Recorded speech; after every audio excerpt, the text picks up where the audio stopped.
Bien, lapicito. La semana pasada entonces empezamos esta clase que vamos a continuar hoy y que era el título Dios obra a través de sus siervos. Nosotros habíamos hablado de que cuando Dios quiere hacer con una persona algo, o cuando Dios quiere hacer algo con una persona, hay 7 etapas o 7 realidades, dice el libro, por las cuales esa persona pasa. La realidad número 1 que vimos la semana pasada era entender que Dios siempre está obrando, ¿cierto?, a nuestro alrededor. Y esto es importante tenerlo en cuenta porque a veces, ya lo hemos dicho, ¿no? O sea, estas cosas ya las dije, pero a veces nosotros tenemos la idea de que nosotros somos los primeros que vamos a hacer algo, ¿no? Por ejemplo, cuando le hablamos a alguien. Entonces tenemos esa expectativa de decir, yo le voy a hablar, entonces con lo que yo le diga, esta persona tiene que arrepentirse, tiene que llorar, estamos teniendo ciertas expectativas cuando en realidad, cuando Dios toca a una persona, generalmente ya viene hablándole y si nos usa a nosotros es para que seamos una parte más y después Dios va a seguir tratando con esa persona. Entonces, siempre Dios está al tanto de todo lo que está pasando y Él está haciendo cosas. A veces lo vemos, a veces no lo vemos, pero esto nos sirve a nosotros para tener en cuenta eso. No somos lo más importante, somos un pequeño eslabón dentro de esta cadena en la que Dios está haciendo cosas, ¿no? La segunda realidad es que Dios busca tener con nosotros una relación de amor, ¿cierto? Y es muy importante también tener en cuenta la última palabra que dijimos, que es una relación de amor. En muchos casos, en muchas religiones, se plantea la idea de un Dios soberano allá en el cielo, alejado o en su Olimpo, y demandando a que los seres humanos le traigan sacrificios, los obedezcan, ciegamente incluso. Pero la idea de Dios siempre ha sido acercarse al hombre a través del amor. Y nosotros ya vimos el ejemplo de Jesús, ¿no? Juan 3:16 que dice que tanto amó Dios al mundo que dio a su Hijo. O sea, el máximo ejemplo de amor es dar lo que tú más amas, que es a tu Hijo. Eso es lo que hizo Dios por nosotros. Entonces siempre está esa idea de que Dios quiere acercarse a nosotros, pero a través del amor. Hay personas que tienen la concepción de Dios como un Dios castigador, y viven su vida, incluso gente, o sea, estoy hablando de gente cristiana, que viven su vida sintiéndose culpables por todo lo que hacen, por todo lo que piensan, por todo lo que les pasa. Les cuesta entender esta imagen de Dios como un Dios de amor. Están esperando que Dios los castigue por algo o les pasa algo bueno y están esperando que le venga la racha mala porque no puede ser que les salga bien las cosas. Y eso a veces nos cuesta entenderlo, esto de que Dios nos ama. Está el otro extremo, el que cree que Dios es solamente de Él y que Dios tiene que hacer lo que Él quiera, pero también está este otro extremo de no ser capaz de sentirse amado por Dios.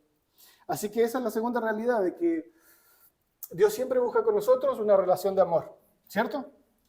Estamos haciendo un repaso de la semana pasada.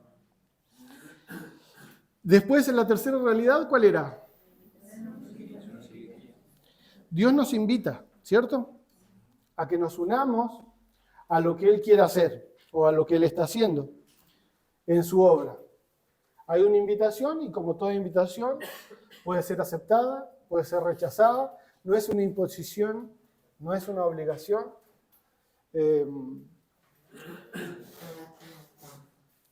Y esto también habla del amor, ¿no? De decir, te doy la opción de que puedas elegir. Muchas veces se toma las consecuencias de nuestras decisiones como castigos de Dios, pero en realidad son consecuencias precisamente de no estar cerca de Dios. En cambio, Dios te hace una invitación, mira, quiero estar contigo, quiero tener una relación de amor, y encima de eso quiero que me ayudes en la obra que yo tengo en el mundo, ¿sí? Esas eran las 3 realidades que vimos la semana pasada, ¿no? Bien, hasta ahí quedamos entonces.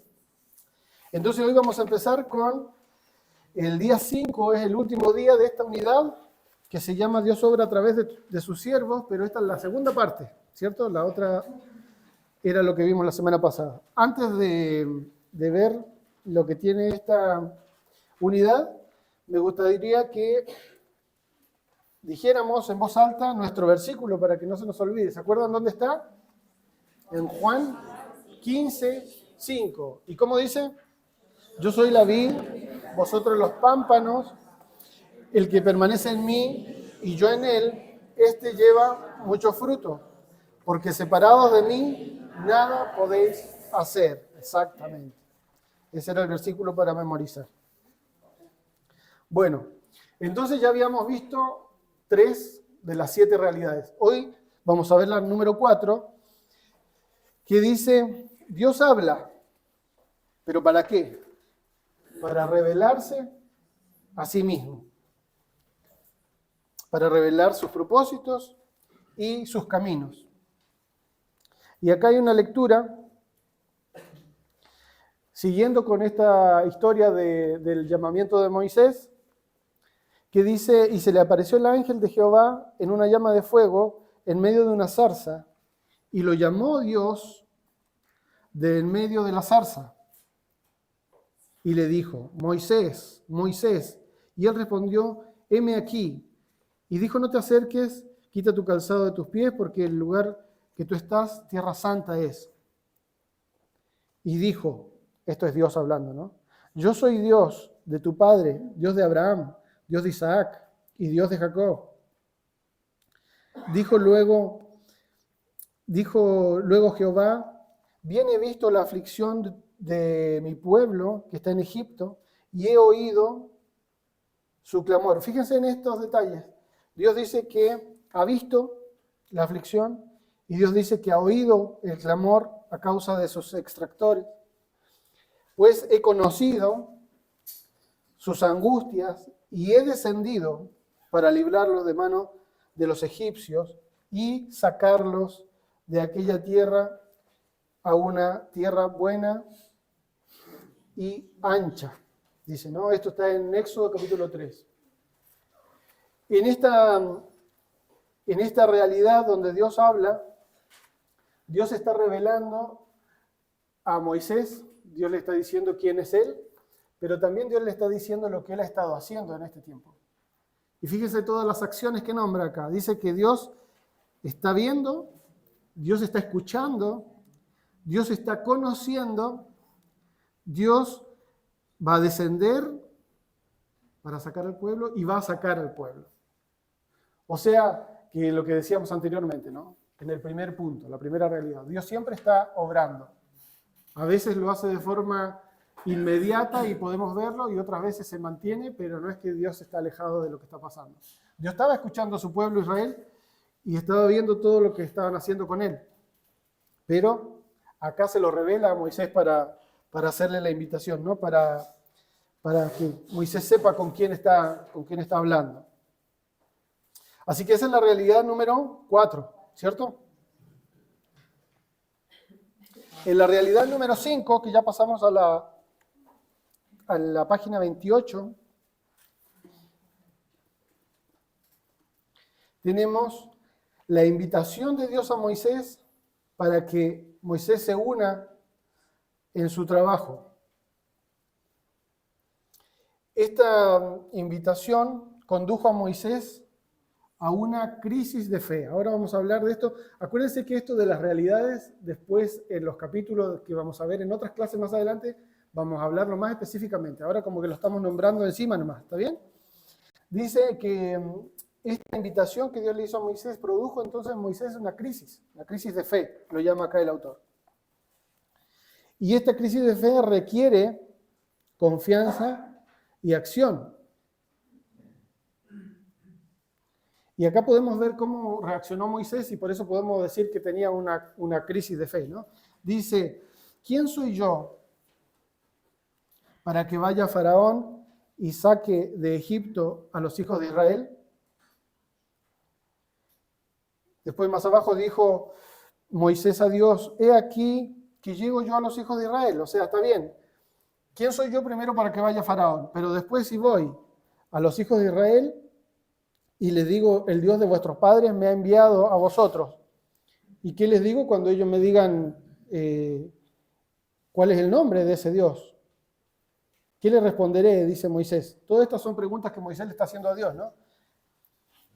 He aquí que ellos no me creerán, ni oirán mi voz, porque dirán, ¿no te ha aparecido Jehová? Ay, Señor, otra pregunta, ¿no? Otra objeción, podríamos decir, a lo que Dios le estaba planteando.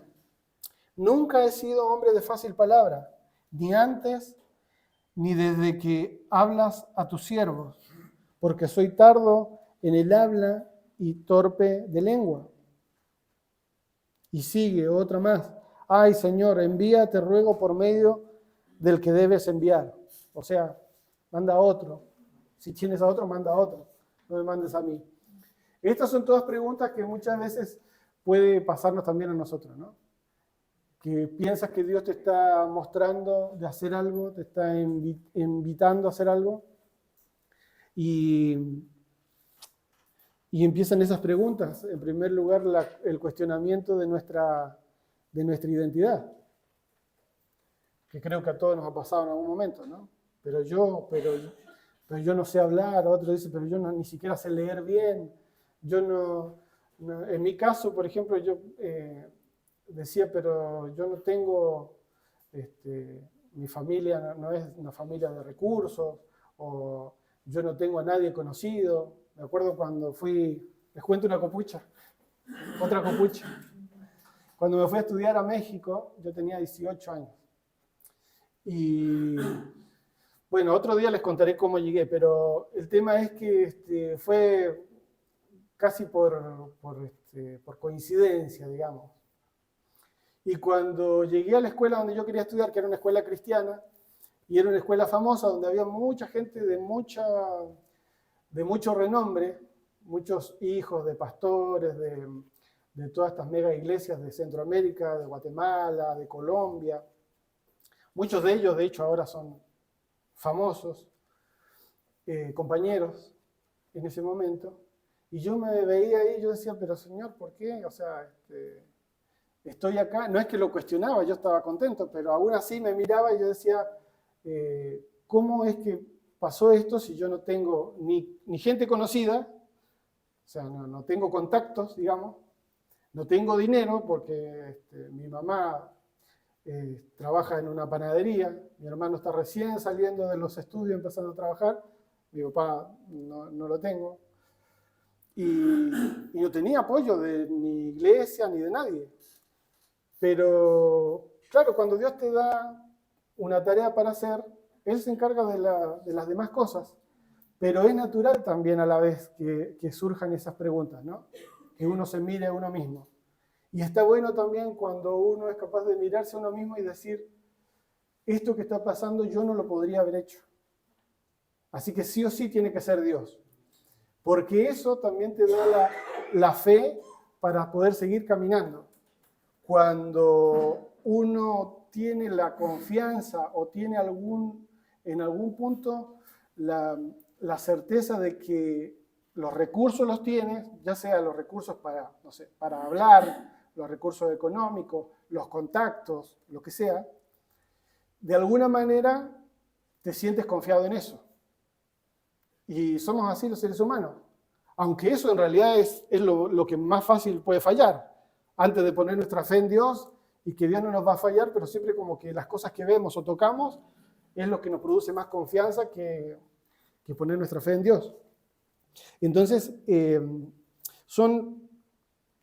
autor lo llama así, ¿no? Crisis de fe, porque uno se empieza a cuestionar precisamente eso, la identidad que uno tiene, los recursos con los que uno cuenta, la respuesta que va a tener, como decía Moisés, pero bueno, está bien, yo voy y les digo al pueblo de Israel, mira, Dios me habló, y ellos me van a decir, ¿y cuándo te habló? ¿Y cómo se llama? ¿Y qué les digo? También tenemos eso, ¿no? ¿Esto que estoy haciendo va a tener resultado o no? Y si no tiene resultado, ¿qué es lo que pasa? Todos esos cuestionamientos son crisis dentro nuestro, y son normales, son naturales, está bien. Por eso las conocemos, ¿no? Digo, por eso están establecidas acá. Esa fe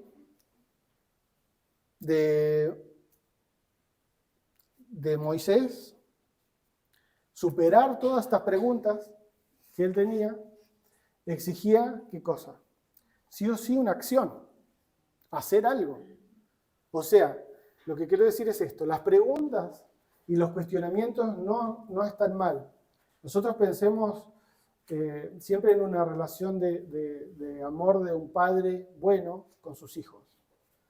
Cuando a tu hijo lo mandas a hacer algo y tu hijo te pregunta por qué, eso no tiene por qué ser un agravio, no tiene por qué ser un insulto para el padre que ama. A veces el padre, ¿qué es lo que hace? Le puede explicar al hijo, depende de la edad y el criterio que tenga, el hijo le puede explicar, ¿cierto? ¿Por qué es que te mando a hacer esto? ¿Por qué es que estoy decidiendo esto? Si el hijo no tiene el criterio todavía, no necesariamente le tiene que explicar. O lo puede hacer de una forma muy superficial. ¿Por qué? Porque precisamente no lo va a entender. O sea, no va a llegar al ¿cómo se llama? Al razonamiento. No sé, pensemos en un niño de 2 años. Ese niño no puede elegir lo que va a comer, aunque hay algunos chicos que sí, en algunas familias que sí. ¿Por qué? Porque el papá se supone que si es una persona que ama a su hijo, va a organizar los alimentos, o la mamá, con tal de que sean nutritivos, ¿cierto? Que le hagan bien. Entonces, si el niño dice, no, yo no quiero comer eso, tú le puedes explicar, mira, esto te hace bien. Y el chico dice, no me importa, de todas maneras no lo quiero comer. Puedes llegar a esa explicación de, mira, esto te hace bien porque tiene la vitamina B, la A, la no sé qué. O puedes decirle, tienes que comer esto simplemente porque yo lo decido. En unos años más le explicaré cuáles son las vitaminas, por qué le hace bien esto y por qué es que no lo dejo comer solo lo que a él le gusta, por ejemplo, ¿no? Y muchas veces ese es el trato que Dios tiene con nosotros.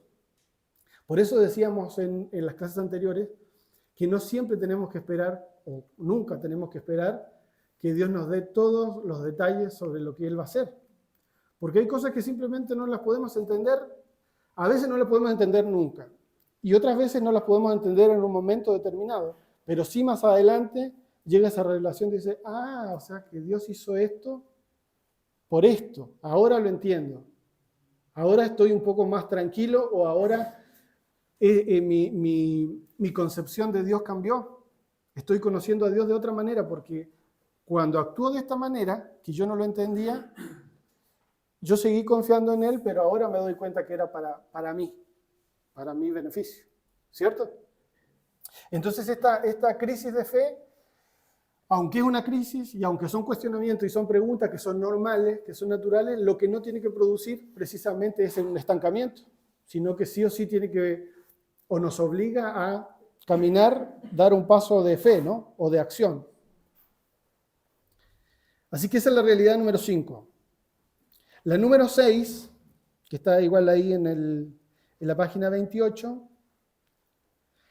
dice, sigue tomando el ejemplo de Moisés, que Moisés tuvo que hacer grandes ajustes. Esa es la palabra clave ahí, ajustes. El anterior era crisis de fe, en esta es ajustes en su vida para poder unirse a Dios en lo que él estaba haciendo.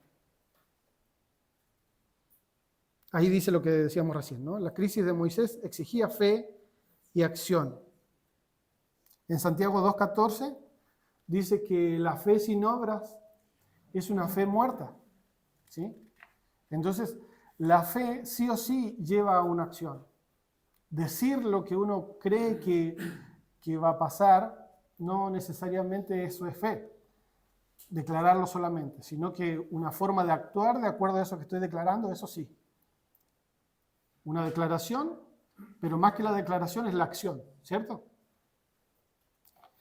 Entonces, en esta realidad 6, Moisés tuvo que hacer grandes ajustes en su vida. Y ahí leemos, ¿no? Por la fe, Moisés, hecho ya grande, rehusó llamarse hijo de la hija del faraón. ¿Qué estamos diciendo ahí? Que Moisés, una de las cosas que tuvo que hacer por esta visión o por esta identidad que él tenía es alejarse de los privilegios. O sea, ahí ya tenemos una acción, ¿no? De ajuste, digamos, que tuvo que hacer Moisés. Escogiendo antes ser maltratado con el pueblo de Dios que gozar de los deleites temporales del pecado. Por la fe dejó a Egipto, no temiendo la ira del rey, porque se sostuvo como viendo al invisible. Por la fe celebró la Pascua y la aspersión de la sangre, para que el que destruía a los primogénitos no los tocase a ellos. Por la fe, está hablando del pueblo de Israel, pasaron el Mar Rojo como si fuera tierra seca, e intentando los egipcios hacer lo mismo, fueron ahogados. Todo esto está en Hebreos, en capítulo 11, ¿no? Versículo 24. Sigue diciendo que Jehová le dijo a Moisés, cuando estaba en Madián, ve y vuélvete a Egipto, porque han muerto todos los que procuraban tu muerte. Entonces Moisés tomó a su mujer y sus hijos y los puso sobre un asno y volvió a la tierra de Egipto. Todas estas son cosas que Moisés tuvo que hacer. O sea, después de su crisis de fe, ahora viene la exigencia de la acción. Y estos son los ajustes. Yo estoy viviendo acá, estoy cómodo y Dios te dice, ¿sabes qué? Toma tus cosas, tienes que irte otra vez a Egipto donde saliste arrancando hace unos años. Bueno, ahora no te preocupes porque ya los que querían matarte están muertos. Así es que vuélvete. Y bueno, y dice que Moisés hizo eso. Y muchas de las cosas que estamos haciendo, para Dios a veces exigen ese tipo de cosas, ¿no? Ese tipo de incomodidades. ¿Por qué? Porque a lo que uno viene haciendo rutinariamente, te acostumbras. Y de repente Dios dice, no, tienes que hacer un cambio. Si quieres trabajar en mi obra, vas a tener que sí o sí cambiar algunas cosas de tu vida, ajustar algunas cosas de tu vida. Así que esa es la realidad número 6, que hay que hacer ajustes en la vida para que Dios pueda trabajar en ella, ¿no? Y llegamos a la realidad número 7, la última, que dice, Moisés llegó a conocer a Dios por experiencia cuando obedeció y Dios realizó su obra por medio de él. O sea, dos cosas. Primero, Moisés obedeció, ¿cierto? Y esa obediencia fue lo que Dios usó para poder hacer su obra. ¿Cuál era la obra que quería hacer Dios? Sacar al pueblo de Israel de la aflicción donde estaba, ¿no? Librar a su pueblo. Muchos pasajes de Éxodo, Levítico, Números y Deuteronomio ilustran cómo se reveló Dios a Moisés. A medida que Moisés obedecía a Dios, Dios realizaba a través de él lo que Moisés no podía hacer. El siguiente es un ejemplo en el cual Moisés y el pueblo llegaron a conocer a Dios como su libertador. Dice este pasaje, entonces Jehová le dijo a Moisés, ¿por qué clamas a mí? Di a los hijos de Israel que marchen, y alza tu vara y extiende tu mano sobre el mar y divídelo. Esto es cuando estaban, ¿cierto? Recordamos cuando estaban frente al mar y por el lado de atrás ya venían persiguiendo los egipcios y el pueblo de Israel, esos millones de personas, columnas de gente que venían escapando y se ponen a orar. Moisés se pone a orar y Dios le dice, ¿por qué estás orando? No es hora de orar, es hora de que avances. Entonces levanta tu vara y divide el mar y entre los hijos de Israel por medio del mar en seco. Y aquí yo endureceré el corazón de los egipcios para que los sigan y me glorificaré en Faraón y en todo su ejército. Entonces dice que extendió Moisés su mano sobre el mar e hizo Jehová que el mar se retirase, por un viento recio oriental toda aquella noche, y volvió el mar en seco, y las aguas quedaron divididas. Más adelante, ya estamos en la otra hoja, voy a leer el otro párrafo, y dice, y Jehová le dijo a Moisés, extiende tu mano sobre el mar, ahora ya había pasado todo el pueblo, y Jehová le dice a Moisés, extiende tu mano sobre el mar, para que las aguas vuelvan sobre los egipcios, que en ese momento estaban en el medio, sobre sus carros y sobre su caballería. Entonces Moisés extendió su mano sobre el mar y cuando amanecía, el mar se volvió con toda su fuerza. Bueno, y ahí sigue narrando más adelante. Así salvó Jehová aquel día a Israel. Y más adelante dice, y vio Israel aquel grande hecho que Jehová ejecutó contra los egipcios, y el pueblo temió a Jehová, y creyeron a Jehová y a Moisés, su siervo. ¿Sí? Entonces, obedece Moisés, y eso trae un conocimiento de Dios que obviamente nadie había experimentado hasta ese momento. Nadie había tenido la oportunidad, y nadie la volvió a tener, de ver que un mar se abra, que quede todo en seco, que se hagan murallas de mar por un lado, por otro, a través del viento, que gente pueda cruzar, que después Moisés levante sus manos, ore y se vuelva a reunir todo el mar. Eso lo vivieron ellos nada más. Y no es que Dios estaba haciendo, o sea, no es una demostración de poder por el poder, simplemente es por el amor que Dios le tenía a su pueblo para rescatarlo. Era la salida que Dios había diseñado para ese momento, para solucionar, ¿cierto?, esto de que los estaban persiguiendo. Entonces de ahí viene, de la obediencia de Moisés, es que viene la experiencia de conocer a Dios. Y es lo mismo que nos pasa a nosotros. Cuando pasamos por estos pasos, llegamos a obedecer a Dios, lo que Dios quiere hacer con nosotros, y ahí tenemos una nueva experiencia, un conocimiento diferente de Dios del que no habíamos tenido antes. Y por eso es que el caminar del cristiano nunca es estático, sino que precisamente es eso, es un caminar, es un constante avanzar, y no hay niveles de quién es más espiritual que otro, sino que están en diferentes etapas. ¿Por qué? Porque Dios se revela a nosotros de forma diferente.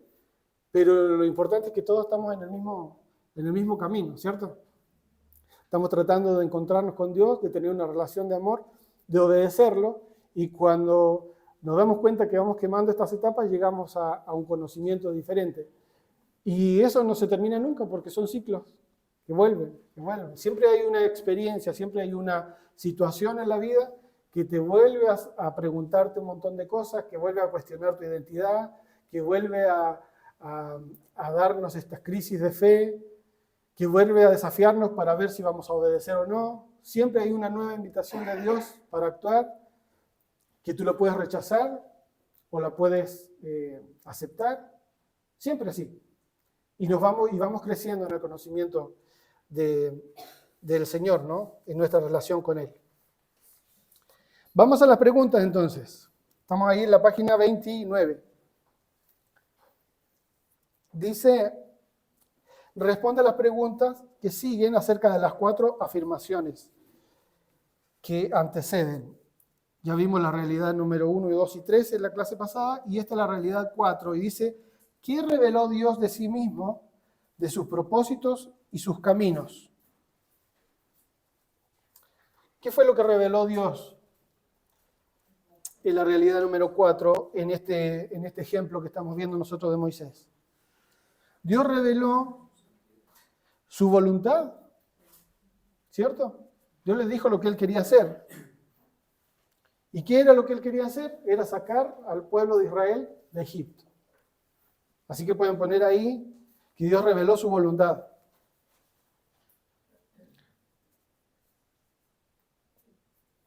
Eso es en la A. Después en la B dice realidad número 5. Haciendo un resumen de los cuestionamientos que hizo Moisés. ¿Qué le fue difícil a Moisés creer en cuanto a Dios? ¿Qué le costó creer de Dios a Moisés?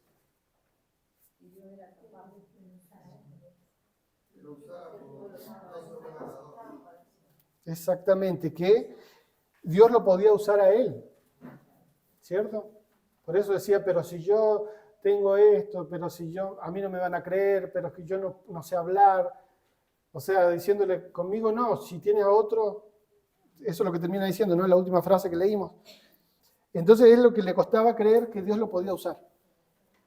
En la C, realidad 6, ¿cómo resumiríamos nosotros la fe de Moisés según se describe en Hebreos 11, que son todos estos pasajes que leímos, ¿no?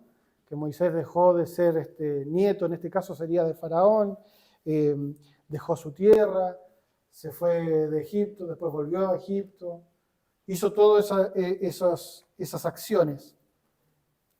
Nosotros podríamos decir que la fe lo llevó a la acción.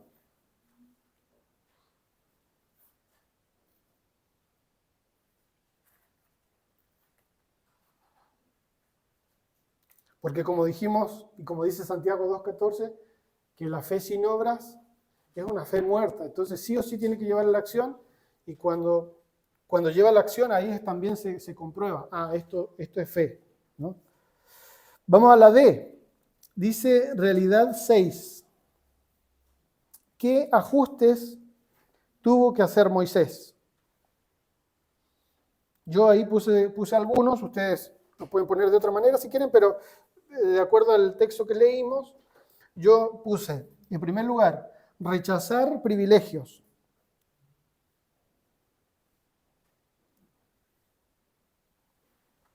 Después, dejar Egipto.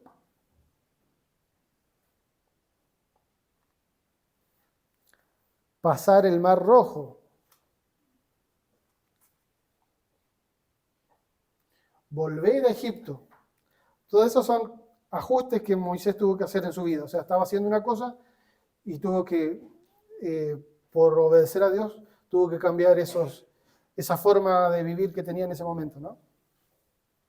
Y acá en la realidad 7, me gustaría dejar unos minutitos para que cada uno lo escriba como quiera. Dice, ¿cómo piensa que se habrá sentido Moisés al darse cuenta de que Dios lo usó como intermediario para librar a los israelitas? ¿Cómo piensan ustedes que se habrá sentido Moisés al darse cuenta que Dios había hecho esa obra tan grande a través de él? Escríbanlo ahí, ustedes con sus palabras, ¿qué es lo que les parece? Ahora lo compartimos.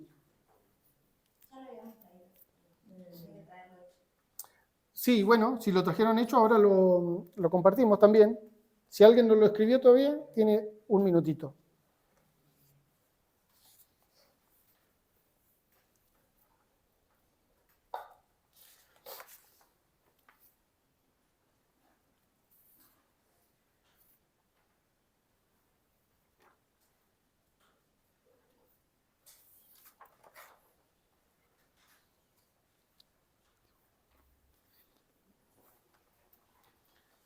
A ver, ¿qué me puede compartir algo que haya escrito desde la casa o que lo esté escribiendo ahora? ¿Qué le parece que habrá sentido, cómo se habrá sentido Moisés al darse cuenta cómo Dios lo usó para hacer esa obra tan impresionante?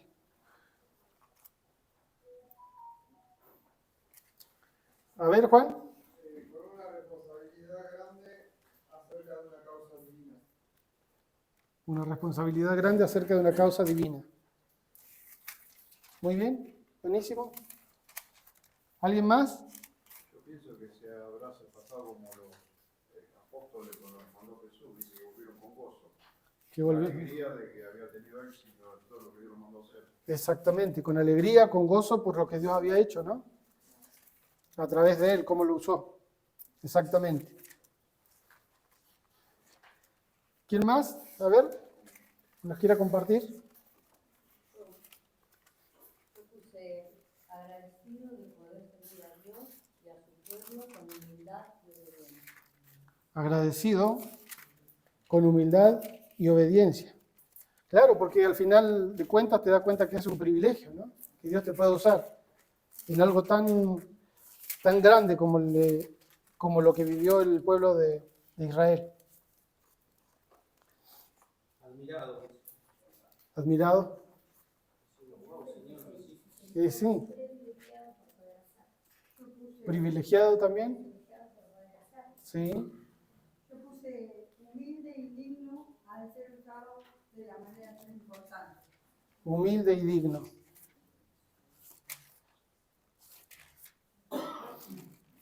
¿Quién más? ¿Alguien más?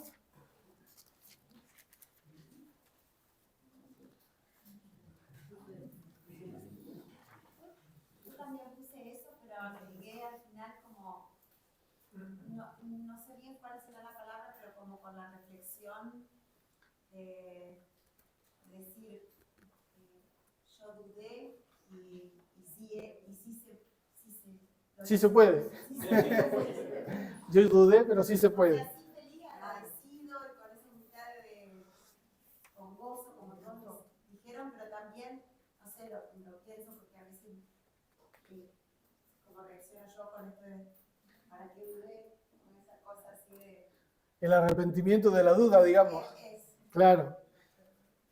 Yo puse, Moisés llegó a conocer a Dios. Ajá. Por experiencia, cuando obedeció y Dios realizó su obra por medio de él. Exactamente, hubo un conocimiento de Dios y del poder de Dios, de lo que Dios puede hacer con alguien que incluso que no quería al principio, ¿no? Pero de todas maneras igual dio los pasos de fe que había que dar y Dios lo usó. Bueno. Todo eso por enfrentar sus temores, ¿no? Exactamente, porque, o sea, como decíamos, ¿no? Las dudas, los cuestionamientos, las preguntas, no pasa nada si es que eso no te detiene. Si eso te detiene, estamos mal. Si los tienes, pero aún así vas para adelante porque Dios, sabes que es Dios que te está hablando, claro, va a llegar el momento en que te vas a enfrentar esos miedos y después seguramente te vas a arrepentir de haberlos tenido. Pero también es, creo yo que es una cosa de saber quién es uno. El ser humano cuando se acerca a Dios, se tiene que sentir falto. O sea, cuando conoces a Dios, tienes que saber que Dios es todopoderoso, que es santo, que es perfecto.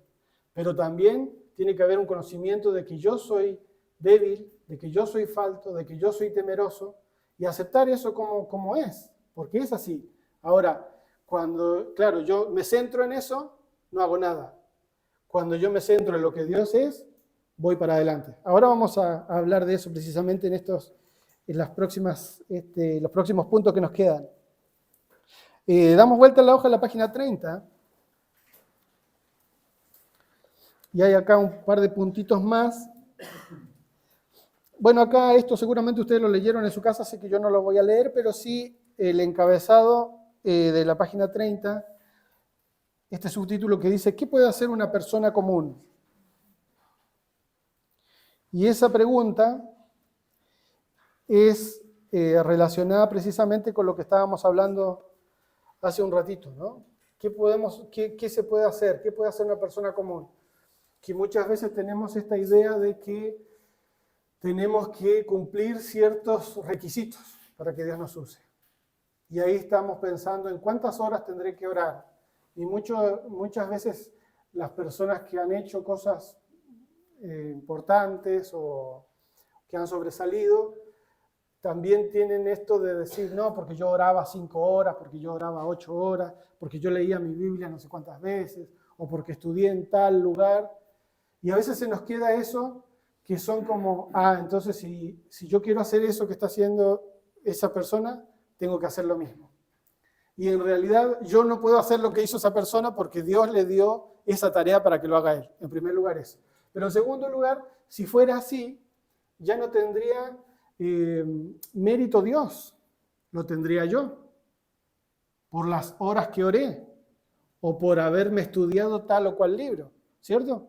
Ya Dios deja de recibir la gloria y empiezo yo a recibir un poquito de reconocimiento porque, entre comillas, me merezco que Dios me use porque estoy cumpliendo los requisitos, cumplí los parámetros que había que rellenar. Y eso, de acuerdo a lo que hemos visto, por lo menos la palabra de Dios no existe. Porque fíjense lo que dice 1 Corintios 1, del 27 al 29. Yo lo leo. 1 Corintios 1, del 27 al 29. Dice, sino que lo necio del mundo escogió Dios para avergonzar a los sabios, y lo débil del mundo escogió Dios para avergonzar a lo fuerte. Y lo vil del mundo y lo menospreciado escogió Dios. Y lo que no es, para deshacer lo que es. ¿Para qué? ¿Con qué fin? Acá el 29 lo dice. A fin de que nadie se jacte en su presencia. O sea, que cuando nosotros nos miramos y nos encontramos faltos de esto, me falta esto otro, me falta esto para que Dios me pueda usar, ahí estamos cumpliendo los requisitos paradójicamente para que Dios nos use. Me hace acordar mucho siempre la historia de David, cuando va el rey a buscar, o sea, el sacerdote a buscar a un rey, a esa casa, a esa familia, le traen todos los hermanos, los más grandes, los más guapos, los que estaban entrenados para la guerra, y se olvidan del chiquito que anda cuidando las ovejas, por ahí todo sucio y con olor a oveja, ¿cierto? Hasta el papá se le olvida. Dice, ¿tienes otro hijo? Ah, sí, tengo otro hijo, me había olvidado que tengo otro hijo. O sea, a ese nivel de menosprecio, podríamos decir, tenía David. Sin embargo, era el que Dios había elegido. Y Dios le dice esas palabras que nosotros recordamos, siempre le dice al profeta, tú miras lo que se ve por fuera, pero yo miro el corazón. Tú te deslumbras con las cosas que ves por fuera. Mira este qué alto que es, mira este está buenísimo para rey porque seguramente sabe pelear con la espada y todo eso. Y Dios dice, yo no necesito eso para usarlo, así que anda a buscarme al chiquitito que está con las ovejas. ¿Sí? Adelante. Igualmente, bueno, está bien esta parte de tener un tiempo de una búsqueda, una buena búsqueda, pero sobre todo, más allá del tiempo y todo, un corazón volvido a Dios. Claro. Sí, cuando es una respuesta, ¿no? Cuando nuestra oración, nuestra búsqueda de Dios es una respuesta a su amor, a su misericordia, y no como nosotros querer hacer deudor a Dios por esto que hago para que Él me use. Más bien esa sería la diferencia.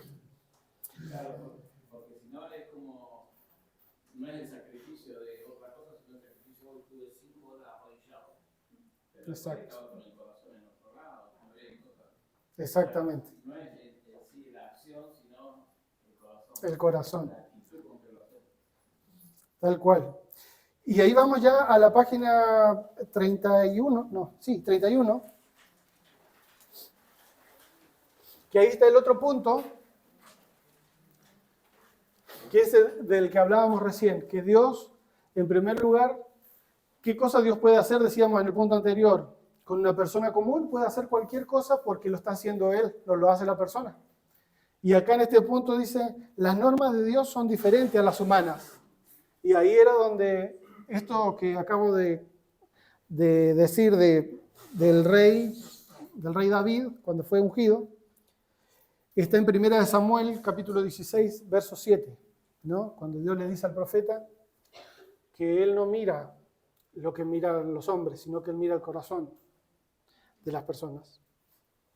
Así es que, en ese sentido, ¿sí? También, claro. Sí, exactamente. Está bueno eso. Porque, claro, porque nuestras armas, aparte que la Biblia dice que nuestras armas tampoco son carnales. Así es que aún así podemos, como dice Ángel, ser guerreros de Dios, porque Él mira el corazón, ¿no? Así que bueno, esto seguramente ustedes lo estuvieron leyendo en su casa, y acá termina la unidad número 1. Así que llegamos al final de la unidad número 1. Tuvimos... ¿Sí?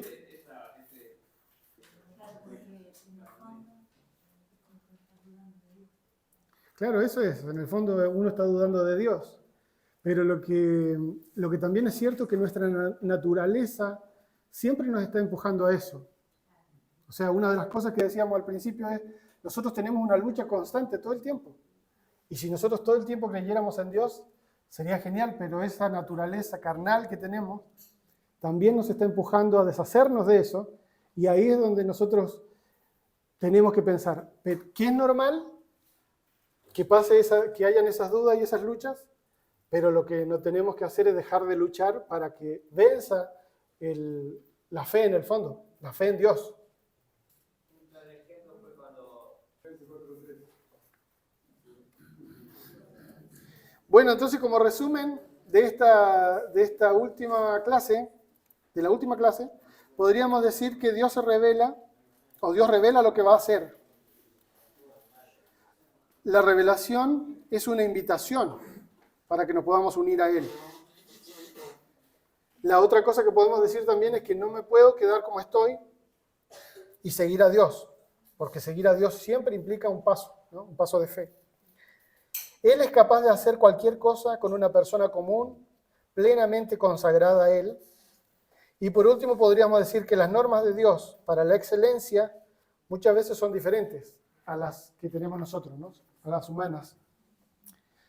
Finalmente, lo que les quiero contar es que yo hice un resumen, yo lo hice con mis propias palabras, de toda esta unidad que vimos. Más o menos se los voy a compartir ahora. De todas maneras, esto lo voy a dejar ahí en el grupo de WhatsApp. El que quiera copiar esto en su cuaderno o quiera mandar a imprimirlo o quiera hacer su propio resumen, también estaría bueno de decir, a ver, ¿qué aprendimos en toda esta unidad? Ir sacando las palabras claves. Yo les leo esto rápido y con esto terminamos. Bueno, el versículo primero, ¿no? El versículo clave que era en Juan 15:5, ¿cierto? Después, al principio empezamos a ver que Jesús es el camino. Que el requisito para escuchar y hacer la voluntad de Dios es tener una relación con Él. Nadie puede escuchar a alguien si no está relacionado con esa persona, ¿no? Y acá me anoté algunos versículos también, que puse, por ejemplo, Juan 14:6, donde Jesús mismo dice que Él es el camino, la verdad y la vida. Después, otros puntos que estuvimos estudiando fue que para conocer y cumplir el propósito de Dios en nuestra vida debemos estar en el camino. Y ese estar en el camino significa estar con quien dijo que era el camino, que es Jesús, ¿cierto? La forma de seguir a Cristo es un día a la vez. Que esto significaba que no tenemos que esperar a tener todos los detalles, ¿cierto? En Mateo 6:34, Jesús dice, no se afanen por el día de mañana, porque el día de mañana traerá su afán. Basta cada día su propio mal. Después hablábamos nosotros en los días siguientes de que el modelo que tenemos que seguir es Jesús. Y decíamos que debemos interpretar nuestras experiencias de acuerdo a ¿qué? A la palabra o a las escrituras, ¿no? Es lo mismo. La Biblia es la que debe ser mi guía a través de los principios establecidos en ella. Hablamos de la voluntad de Dios y decíamos que la voluntad de Dios es una, pero que Él tiene un llamado especial para una tarea específica para cada uno de nosotros, ¿cierto? No hablábamos del propósito de Dios para mi vida, sino que el propósito de Dios en general. Otra cosa que decíamos también en las clases anteriores es que Dios siempre está trabajando a nuestro alrededor. ¿Eso qué quiere decir? Que está antes de nosotros y después de nosotros. No parte con nosotros cuando nosotros se nos ocurre ir a hablar con una persona o hacer esto que Dios dice, ahora vamos a empezar contigo. No. Él ya está haciendo cosas y va a seguir haciéndolas después de nosotros. Somos como un eslabón más de esa cadena que se llama obra de Dios. Otra cosa que vimos fue sobre el servicio. Y decíamos que Jesús viene siendo nuestro modelo máximo de servicio, ¿no? De la máxima expresión de servicio. Y ahí leíamos Filipenses, donde decía que nosotros, ojalá exista ese mismo sentir que había también en Cristo, ¿no? Otra cosa que estuvimos diciendo también es que debemos observar a dónde Dios está trabajando para unirnos a Él. Y ya en estas últimas clases, la semana pasada y esta, decíamos que Dios obra a través de sus siervos, ¿cierto? La semana pasada y esta era ese el tema. Y ahí leíamos a Amós 3:7, donde dice que nada hará Jehová sin que se lo revele a sus siervos los profetas. Y por último, hacemos un repaso de las 7 realidades que se viven en la obra de Dios. La primera, ¿cuál era? Que Dios siempre está trabajando. La segunda es que Dios quiere tener una relación personal con nosotros, relación de amor, decíamos. La tercera es que Él nos hace una invitación. La cuarta es que Él nos habla, ¿cierto? Para revelarse a sí mismo. La quinta es que esto puede producir una crisis de fe. La sexta era que es necesario hacer ajustes en la vida. Y la séptima, que es como la conclusión de todas las otras, es que a través de la obediencia nosotros llegamos a conocer y a tener una experiencia de conocer a Dios. ¿Cierto? Así es que como Dios obra a través de sus siervos, es por eso que para nosotros es importante ser siervos de Dios. Porque es la forma de cómo Dios va a actuar a través de nosotros. Dios usa personas comunes. Y por último, lo que vimos hace un ratito es que los parámetros que Dios tiene para elegir, para clasificar, para mirar, para hablarle a las personas son diferentes a los que tenemos nosotros. ¿Cierto? Bueno, ese sería el resumen. Yo después se lo dejo ahí en el grupo.